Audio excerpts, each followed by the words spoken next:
Nous allons donc nous concentrer sur ce qui va suivre dans quelques secondes. On va savoir si les Français ont choisi de dire oui ou non à cette Constitution européenne. Il est 21h59 et 55 secondes.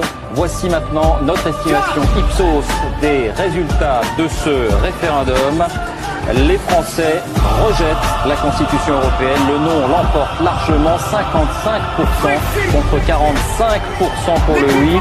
Un écart donc très important, le chiffre peut être affiné, mais le résultat est bien là. La victoire du non est incontestable. Je propose une sortie organisée de l'UE. La France, et je pense que la France, ce pays quand même, hein, même si l'influence est moindre, avec un tel poids, une telle histoire, sort de l'Union européenne.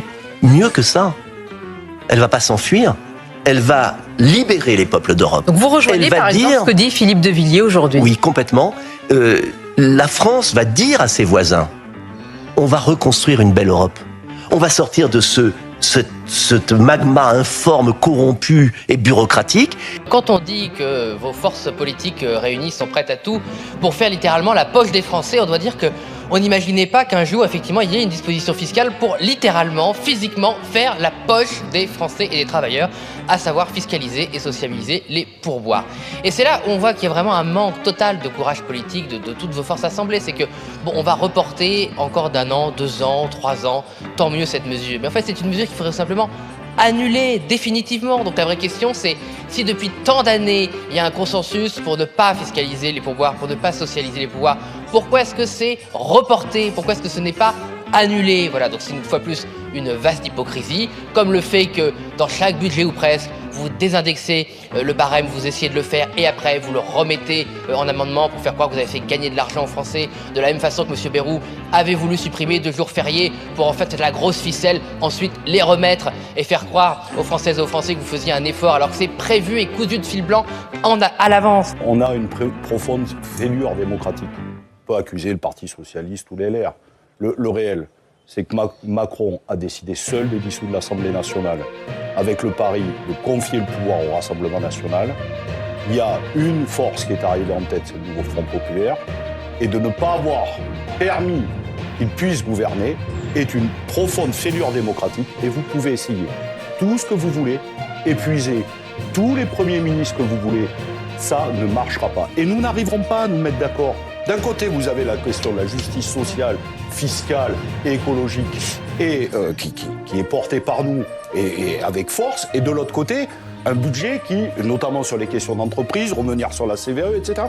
Donc, il y a 2 projets de société qui sont antagoniques.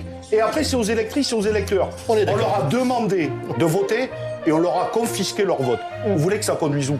Au pire. Et je le dis ici et je l'affirme, si rien n'est fait, dans 18 mois, nous aurons ou Madame Le Pen ou Monsieur Bardella.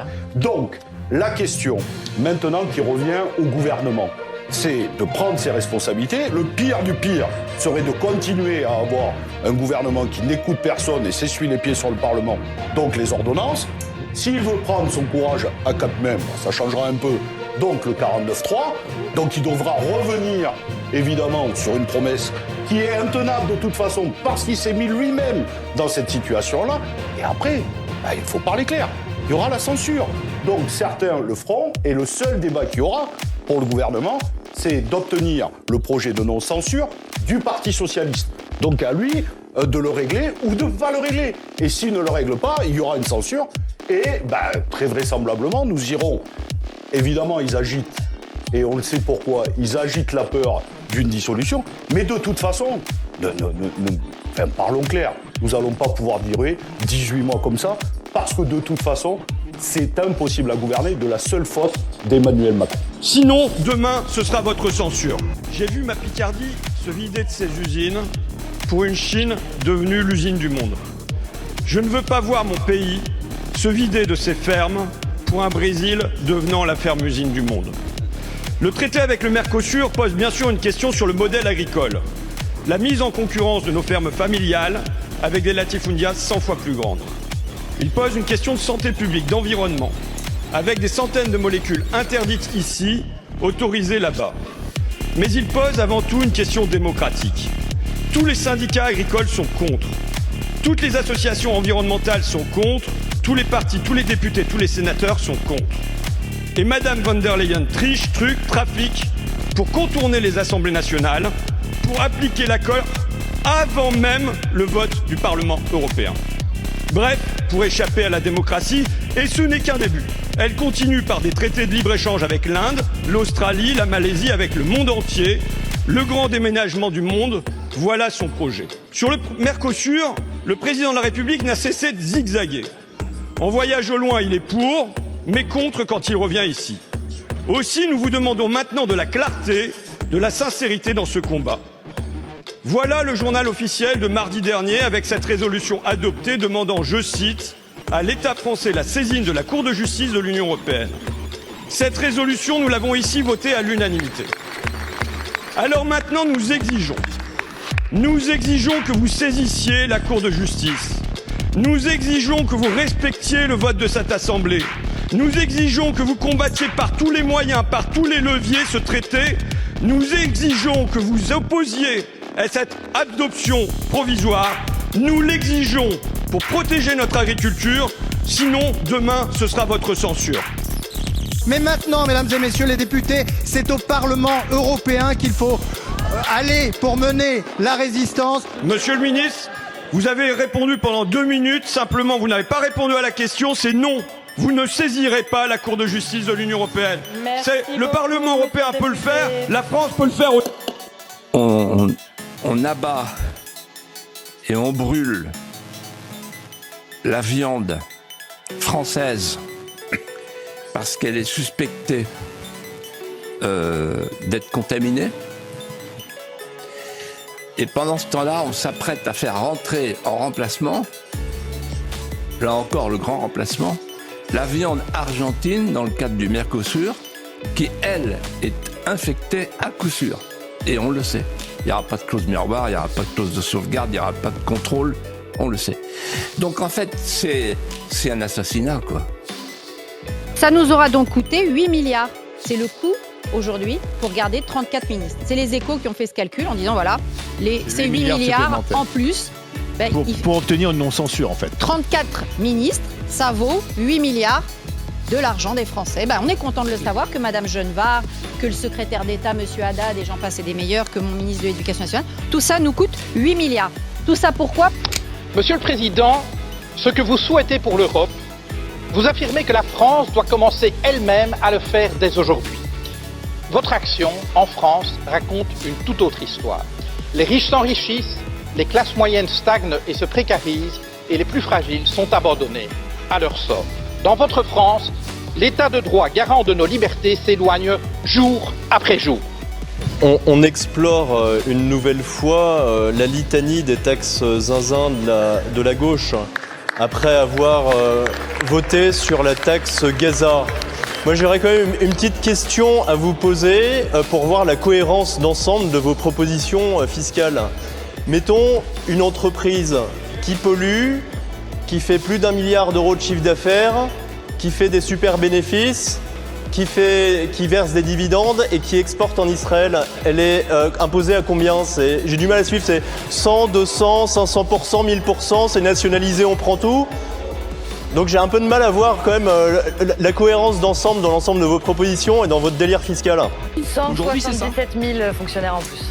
Sous 177 000. Oui. Sous Emmanuel Macron. Pas un seul flic dehors, pas un seul infirmière qui fait des perfusions, pas un seul prof supplémentaire.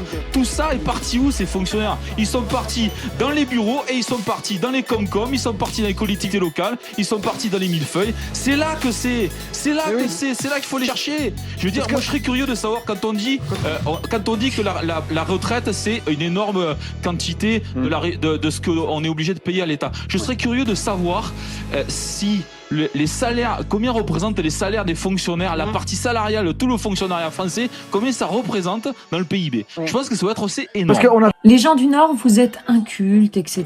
Selon moi qu'il dit, c'est Bilongo Carlos de chez LFI. Oui, bah lui, de toute façon, il a passé son temps à nous insulter, puis maintenant, le mec, il porte plainte contre tout le monde parce que les gens diffusent ses propos. Bah oui, il assume pas, bah donc il porte plainte contre tout le monde. Vous en avez pas marre de vous faire insulter sans arrêt? Vous en avez pas marre de vous faire rabaisser par des gens comme ça?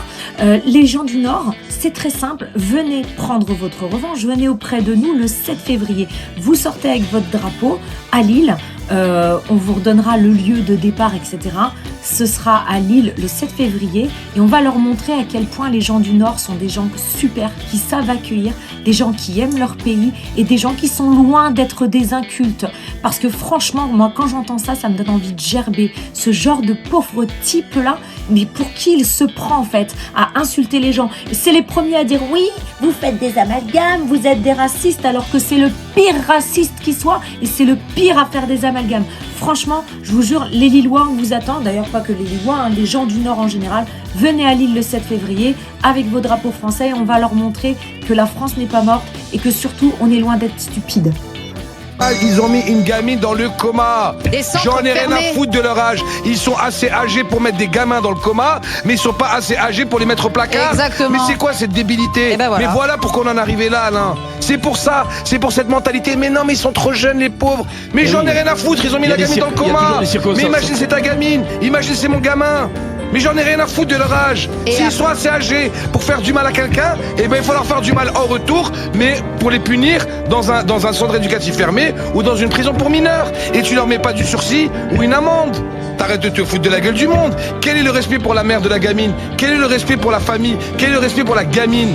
Tu vas les voir tourner dans 2 mois. Et le message, non, mais dis, tu sais ce qui va se passer? Dans 2 ou 3 mois comme ça. Tu sais ce qui va se passer? C'est quoi le respect pour ces gens-là? Il n'y a pas de respect pour ces gens-là. Je suis désolé, on est toujours du côté de l'agresseur. Non mais il est jeune. Non mais le pauvre, c'est un mineur, il sait pas ce qu'il fait. Il sait ce qu'il fait.